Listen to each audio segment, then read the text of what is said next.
എനിക്ക് തോന്നുന്നു ആര്യ മൈൻഡ് ചെയ്യില്ലാന്ന് തോന്നുന്നു, ബോധർ ഇല്ലാന്ന് തോന്നുന്നുണ്ട്.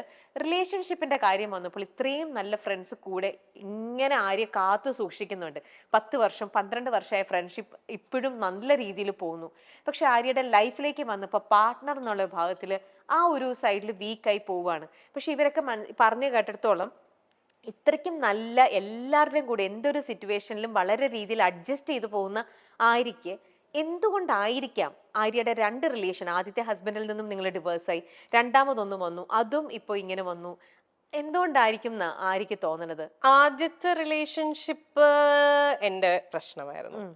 I was wrong from my side.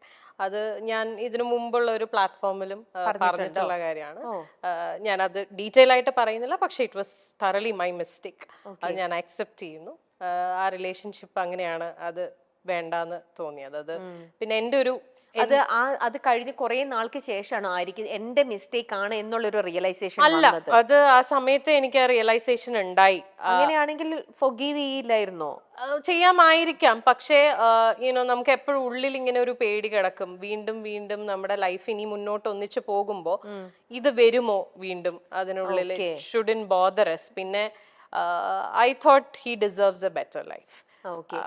അവിടെ ആര്യ തെറ്റ് ചെയ്തതിന്റെ ഒരു അതെ, എനിക്കൊരു ഗിൽറ്റ് വന്നതാണ് അവിടെ. അപ്പം I genuinely thought he should have a better life എന്നുള്ളത്. പിന്നെ he found his life partner also. ആളിപ്പം മാരിഡ് ആണ്, ഹാപ്പി ആയിട്ട് അവര് ഒന്നിച്ച് വർക്ക് ചെയ്യുന്ന ആൾക്കാരാണ്, ഹാപ്പി ആയിട്ട് പോകുന്നു. So that was meant to be. അങ്ങനെ വിശ്വസിക്കുന്ന ആളാണ് ഞാൻ. ശരിയാണ്, we have a beautiful girl child. അവൾക്ക് ഞങ്ങൾ രണ്ടുപേരും ഉണ്ട്. അവള് ഈ പറയുന്ന പോലെ വളരെ അണ്ടർസ്റ്റാൻഡിങ് ആയിട്ടുള്ള ഒരു കുട്ടിയാണ്. അച്ഛനും അമ്മയും ഞങ്ങൾ രണ്ടുപേരും ഒന്നിച്ച് തന്നെയാണ് അവളെ വളർത്തുന്നതും. അവളുടെ എല്ലാ കാര്യങ്ങളിലും ഞങ്ങളുടെ ഡിസിഷൻസ് എല്ലാം മ്യൂച്വൽ ആണ്. ആൻഡ് ഈക്വലി ആള് വരുമ്പോ, I mean whenever he wants to be with her, she goes to him. അല്ലാത്തപ്പം ഞാൻ ടേക്ക് കെയർ ചെയ്യണു, അങ്ങനെ ഒരു ഡിഫറൻഷിയേറ്റ്, അങ്ങനെ ഒരു പ്രശ്നമേ അവിടെ വരുന്നില്ല. അതാണ് ഫസ്റ്റ് റിലേഷൻഷിപ്പിൽ സംഭവിച്ചത്. സെക്കൻഡ് റിലേഷൻഷിപ്പ് ഈ പറഞ്ഞ പോലെ ചിലപ്പം ആദ്യത്തെ റിലേഷൻഷിപ്പിൽ ഉള്ള എന്താ പറയുക, അതിനുള്ള ശിക്ഷയായിട്ട് എനിക്ക് കിട്ടിയതായിരിക്കാം സെക്കൻഡ് റിലേഷൻഷിപ്പ്. ഈ പറഞ്ഞ പോലെ ഷിബ്ല പറഞ്ഞില്ലേ, ഞാൻ റിലേഷൻഷിപ്സിൽ 150% കൊടുക്കുന്ന ആളാണ്. ഞാൻ ഭയങ്കര ഇൻവെസ്റ്റഡ് ആയിട്ടുള്ള ഒരു റിലേഷൻഷിപ്പ് ആയിരുന്നു എൻ്റെ സെക്കൻഡ് റിലേഷൻഷിപ്പ്. എനിക്ക് അയാളെ genuinely from the bottom of my heart എനിക്ക് ഭയങ്കര ഇഷ്ടമായിരുന്നു. I knew he was not the perfect person and all. ആൾക്ക് ഫ്ലോസ് ഉണ്ടായിരുന്നു, ആൾക്ക് പാസ്റ്റ് ഉണ്ടായിരുന്നു, പക്ഷെ അതെല്ലാം ഓക്കെ ആയിട്ട് അങ്ങനെ തന്നെ അക്സെപ്റ്റ് ചെയ്ത ഒരാളായിരുന്നു ഞാൻ. But I never thought he would do this to me. പിന്നെ അതിന് ഞാൻ കുറ്റം പറയുന്നില്ല. മേ ബി ആൾക്ക് നമുക്ക് ഫസ്റ്റത്തെ ഒരു അടി പോലെ നമുക്ക് എക്സാക്ട്ലി അത് കിട്ടി, അങ്ങനെ ഞാൻ വിശ്വസിക്കുന്നു. അങ്ങനെ ആയിക്കോട്ടെ, നമ്മൾ അങ്ങനെ ഒന്ന് ചെയ്തുകൊണ്ട് നമുക്ക് മറ്റുള്ളവരെ ബ്ലെയിം ചെയ്യാനും പറ്റില്ല. ഞാൻ ബ്ലെയിം ചെയ്യുന്നില്ല. എനിക്ക് ആകപ്പാട് ആളുടെ അടുത്ത് ദേഷ്യം തോന്നിയ ഒരു കാര്യം എന്ന് പറഞ്ഞാൽ അക്സെപ്റ്റ് ചെയ്തില്ല.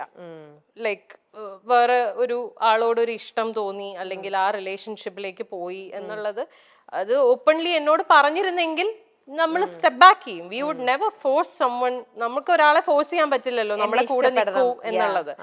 അത് ഓപ്പൺ ആയിട്ട് പറഞ്ഞിരുന്നെങ്കിൽ കുറച്ചും കൂടി നേരത്തെ, കുറച്ചും കൂടി ബെറ്റർ ആയിട്ട് എനിക്ക് ഇതൊന്ന് കം ഔട്ട് ചെയ്യാൻ പറ്റിയേനെ with the help of my people. പക്ഷെ അത് സംഭവിച്ചില്ല. അപ്പോൾ ഇത്രയും ട്രൂ ഫ്രണ്ട്സിനെ പോലെ തന്നെ ചില ഫ്രണ്ട്സ് അപ്പൊ ആര്യനെ ചീറ്റ് ചെയ്തിട്ടും ഉണ്ടാവണം. യെസ്, അല്ലേ? ഉണ്ട്. അതുകൊണ്ടാണല്ലോ ഇങ്ങനെ ഒന്ന് സംഭവിച്ചത്. അല്ലേ? അതെ, അതും ശരിക്കും ഭയങ്കര പെയിൻഫുൾ ആയിട്ടുള്ള, ഇറ്റ് ഈസ് വെരി പെയിൻഫുൾ. ആരും ഒരിക്കലും എക്സ്പെക്ട് ചെയ്തിട്ടുണ്ടാവില്ല ഈ ഒരു സാധനം ആ ഒരു പർട്ടിക്കുലർ പേഴ്സണിൽ നിന്ന് വരും. എക്സാക്ട്ലി, അതാണ് എനിക്ക് ട്രോമയായി പോയത്. അതിപ്പോ മേ ബി ഞാൻ അറിയാത്ത ഒരാളായിരുന്നെങ്കിൽ എനിക്ക് ചിലപ്പം ഇത്രയും ബുദ്ധിമുട്ടുണ്ടാവില്ല. ഇത് എനിക്ക് ആ പെയിൻ ശരിക്കും കിട്ടുന്നു, കാരണം എനിക്ക് റിലേറ്റ് ചെയ്യാൻ പറ്റുന്നുണ്ട്. എന്റെ കണ്ണിപ്പൊ നിറയാണ് ആക്ച്വലി.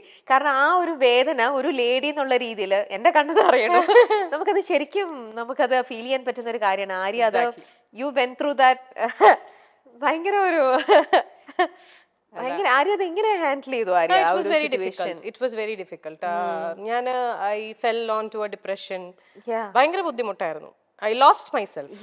നമുക്കത് കാരണം നമ്മൾ ജീവനായിട്ട് നമ്മുടെ കൂടെ നിർത്തിയിട്ടേ അവൾ എനിക്കിട്ട് ഇങ്ങനെ പണിയ എന്നൊക്കെ പറയണത് ശരിക്കും. അതെ, എന്റെ കാര്യത്തിൽ കുറച്ചും കൂടെ ബുദ്ധിമുട്ടായി പോയത്, ഞാൻ ഇതെല്ലാം ഫേസ് ചെയ്യുന്നത് ലോക്ക്ഡൌണിന്റെ സമയത്താണ്.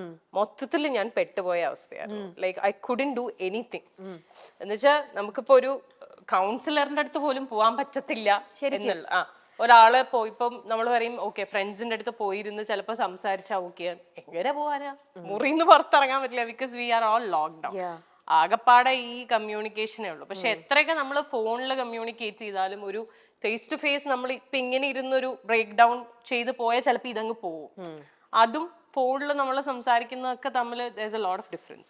ബഡായി ബംഗ്ലാവ് എന്നൊരൊറ്റ പരിപാടിയിലൂടെ തന്നെ ഏറ്റവും പ്രശസ്തിയിലെത്തിയൊരു നടിയാണ് ആര്യ. ബഡായി ആര്യ എന്നാണ് സോഷ്യൽ മീഡിയയിലെ താരത്തിന്റെ പേര്. താരത്തിന് ഏറ്റവും കൂടുതലായിട്ട് അറിയാവുന്നത് ബഡായി ആര്യ എന്ന നിലയ്ക്ക് തന്നെയാണ്. പലപ്പോഴും സോഷ്യൽ മീഡിയയിൽ വളരെ ആക്റ്റീവായ താരം റീലുകൾ പങ്കുവച്ചും വിശേഷങ്ങൾ പങ്കുവച്ചും ചോദ്യോത്തരങ്ങൾ പങ്കുവച്ചും ഒക്കെ എത്താറുണ്ട്. തനിക്കെതിരെ വരുന്ന എല്ലാ അലിഗേഷൻസിനും വിമർശനങ്ങൾക്കും വിവാദങ്ങൾക്കും എല്ലാം ആര്യ കൃത്യമായ മറുപടി നൽകാറുമുണ്ട്. ഒന്നിൽ നിന്നും ഒഴിഞ്ഞു നിൽക്കാനോ അല്ലെങ്കിൽ മാറി നിൽക്കാനോ ഉത്തരം നൽകാതെ മൗനമായിരിക്കാനോ ആര്യ തയ്യാറല്ല. ബിഗ് ബോസ് എന്ന ഷോയിൽ എത്തുന്നവരെയും ഭയങ്കര വലിയ നല്ല ഇമേജ് ആയിരുന്നു ആര്യയ്ക്ക്. എന്നാൽ ബിഗ് ബോസിലെ താരത്തിന്റെ പ്രകടനം ഏറെ വിമർശനങ്ങൾക്കിടയാക്കി.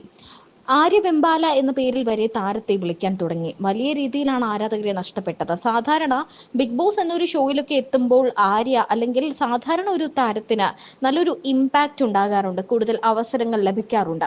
എന്നാൽ ആര്യയെ സംബന്ധിച്ചിടത്തോളം ഒരു നെഗറ്റീവ് ഇമ്പാക്റ്റ് ആണ് ഈ പരിപാടിയിൽ പങ്കെടുത്തപ്പോൾ ഉണ്ടായത്. അതുമാത്രമല്ല താരം തന്റെ ജീവിതത്തിൽ സംഭവിച്ച കാര്യങ്ങളെപ്പറ്റി ബിഗ് ബോസിൽ പലപ്പോഴും തുറന്നു പറയുകയും ചെയ്തു. ബിഗ് ബോസിൽ വെച്ച് തനിക്കൊരു പ്രണയമുണ്ടെന്നും ആ ബിഗ് ബോസ് ഷോ കഴിഞ്ഞാൽ തങ്ങൾ ഒന്നാകുമെന്നും ഒക്കെ ആര്യ തുറന്നു പറഞ്ഞിരുന്നു. വർഷങ്ങളായുള്ള ബന്ധമായിരുന്നു അത്.